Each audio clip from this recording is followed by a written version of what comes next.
Assalamualaikum warahmatullahi wabarakatuh. Alhamdulillah kita bisa berjumpa lagi pada layanan klasikal dengan tema atau materi kecerdasan ganda atau multiple intelligence. Tujuan disampaikannya materi ini adalah dapat mengenal potensi dan kecerdasan serta mampu mengembangkan potensi dan kecerdasan yang dimiliki. Sebagai pengantar atau persepsi bahwa setiap orang memiliki kecerdasan yang berbeda-beda. Bahkan setiap orang bisa memiliki beberapa kecerdasan, tidak hanya satu kecerdasan.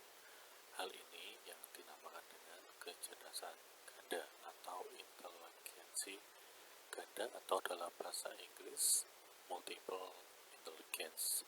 Kita harus mengoptimalkan kecerdasan yang dimiliki dengan baik sehingga dapat memberikan manfaat dalam meraih kesuksesan.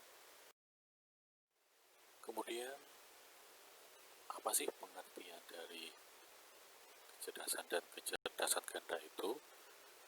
Kecerdasan atau inteligensi adalah kemampuan kognitif general yang dapat diukur dan dinyatakan dengan angka. Sedangkan kecerdasan ganda adalah kemampuan untuk memecahkan masalah atau menciptakan suatu produk yang bernilai dalam satu latar belakang budaya tertentu. Kecerdasan ganda merupakan potensi yang dimiliki seseorang yang dapat diaktifkan melalui proses belajar, berinteraksi dengan manusia lainnya. Sedangkan jenis-jenis kecerdasan, sini ada 8, tadi mengapa disebutkan bisa lebih dari satu kecerdasan, karena kecerdasan tersendiri itu dikelompokkan ke dalam 8 jenis. Yang pertama, kecerdasan linguistik atau linguistic intelligence, kecerdasan dalam berbahasa.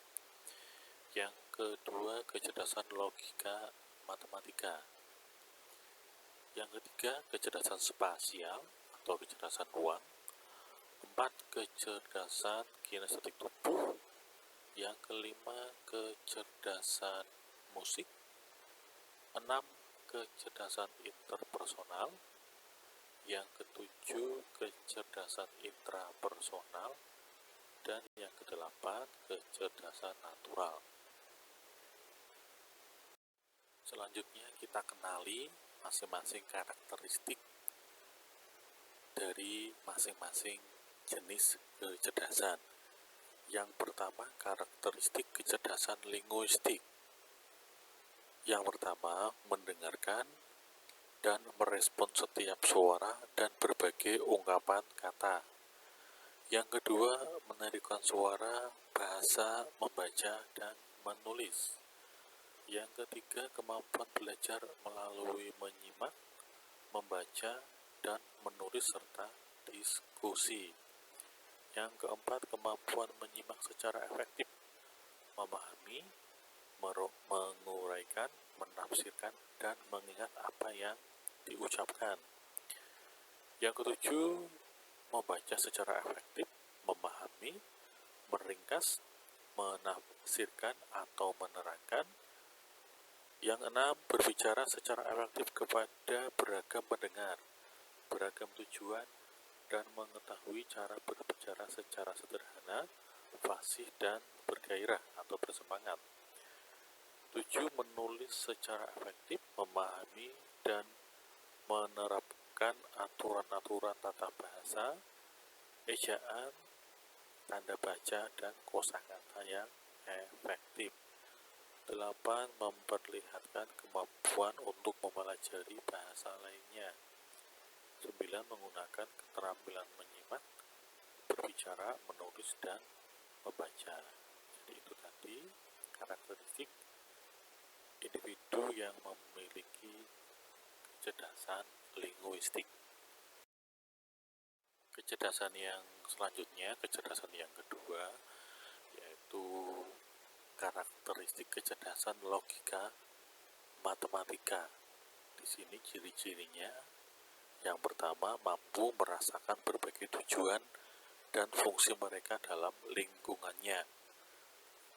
Kedua, mampu mengenal konsep-konsep yang bersifat kuantitatif, waktu dan hubungan sebab akibat. Yang ketiga, mampu menggunakan simbol-simbol abstrak untuk menunjukkan realita. 4. Menunjukkan keterampilan dalam memecahkan masalah secara logis. 5. Mampu memahami pola-pola dan hubungan-hubungan. Yang keenam, mampu mengajukan dan menguji hipotesis.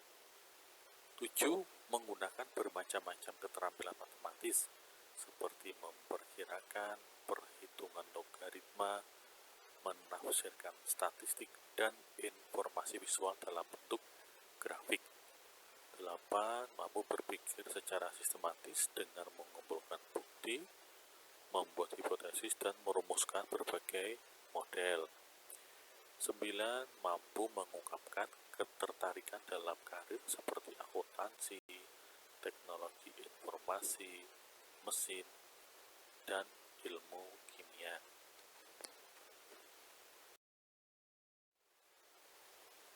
Sedangkan karakteristik individu yang memiliki kecerdasan spasial atau spatial intelligence adalah yang pertama, mampu belajar dengan melihat dan mengamati. Yang kedua, mampu mengarahkan dirinya pada benda-benda secara efektif dalam ruangan. Yang ketiga, mampu merasakan dan menghasilkan sebuah bayangan mental, berpikir dalam gambar dan memvisualisasikan detail. 4. Mampu membaca grafik, bagan, peta, dan diagram visual. 5. Menikmati gambar-gambar tak beraturan, lukisan, ukiran, atau objek repro lain dalam bentuk yang dapat dilihat. 6. Mampu menikmati bentukan hasil 3 dimensi, seperti objek origami, jembatan tiruan, dan maket. Ketujuh, cakap mendesain secara abstrak. 8. Mampu menciptakan bentuk baru dari media visual spasial.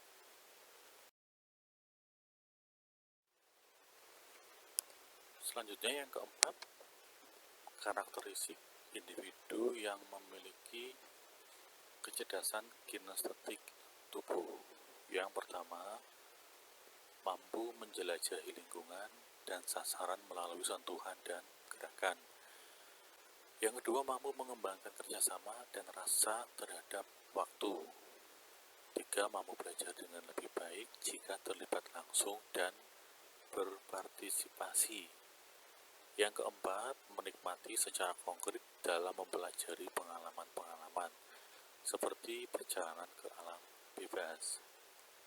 5. Berpartisipasi dalam bermain peran dan permainan ketangkasan. Yang keenam, menunjukkan keterampilan atau mendemonstrasikan keahlian dalam bidangnya.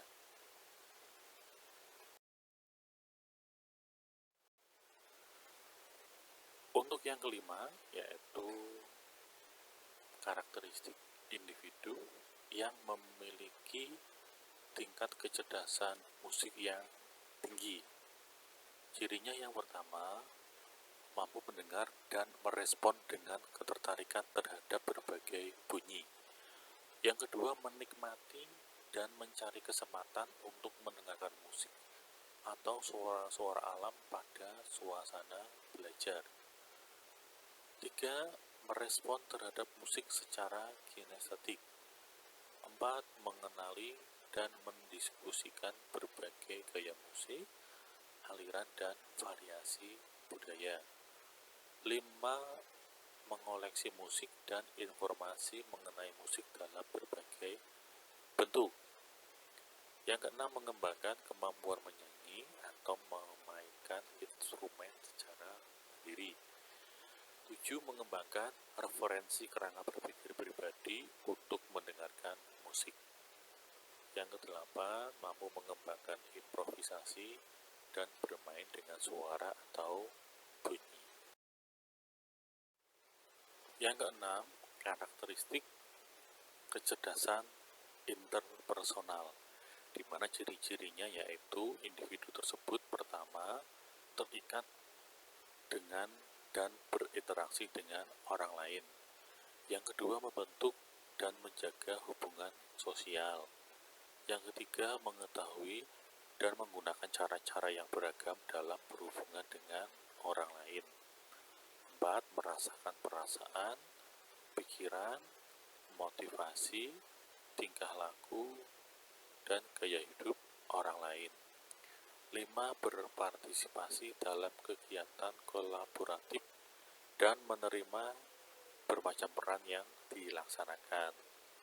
6. Memengaruhi pendapat dan perbuatan orang lain. 7. Memahami dan berkomunikasi secara efektif, baik secara verbal maupun non-verbal. 8. Mampu menyesuaikan diri terhadap lingkungan dan grup yang berbeda-beda. 9. Mampu mempelajari keterampilan yang berhubungan dengan penengah sengketa.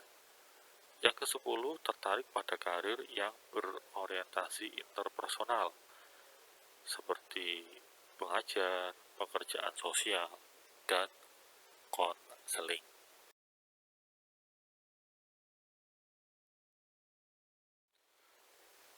Jika tadi adalah karakteristik kecerdasan interpersonal, sekarang yang ke-7, karakteristik kecerdasan intrapersonal, di mana ciri-ciri individunya adalah yang pertama, sadar akan wilayah emosinya. Yang kedua, menemukan cara-cara dan jalan keluar untuk mengekspresikan perasaan dan pemikirannya. Yang ketiga, mampu mengembangkan model diri yang akurat. Yang keempat, termotivasi untuk mengidentifikasi dan memperjuangkan tujuannya. 5. Membangun dan hidup dalam suatu sistem nilai etika atau agama. Yang keenam, suka bekerja mandiri. 7. Mengatur secara kontinu pembelajaran dan perkembangan tujuan personalnya. 8. Berusaha mencari dan memahami pengalaman batinnya sendiri. 9. Berusaha untuk mengaktualisasikan diri. Dan yang ke-10, memberdayakan orang lain atau memiliki tanggung jawab terhadap kemanusiaan. Selanjutnya yang ke-8, karakteristik individu yang memiliki kecerdasan natural. Di sini penjelasannya, kemampuan untuk melakukan sesuatu yang terkait dengan lingkungan alam dan merupakan kecerdasan ke-8 dari kecerdasan yang tidak termasuk teori asli multiple intelligence dari Gardner. Kecerdasan ini terkait dengan sensitivitas terhadap alam dan faktor lingkungan. Misalnya mudah berinteraksi dengan hewan, mampu memprediksi terjadinya perubahan alam, mudah mengenali berbagai spesies hewan maupun tumbuhan.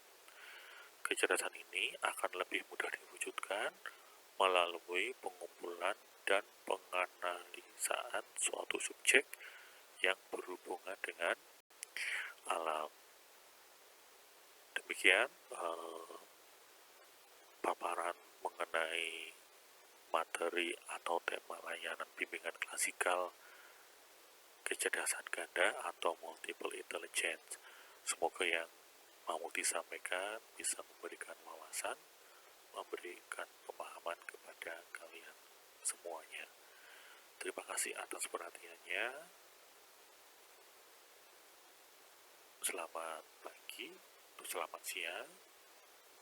Wassalamualaikum warahmatullahi wabarakatuh.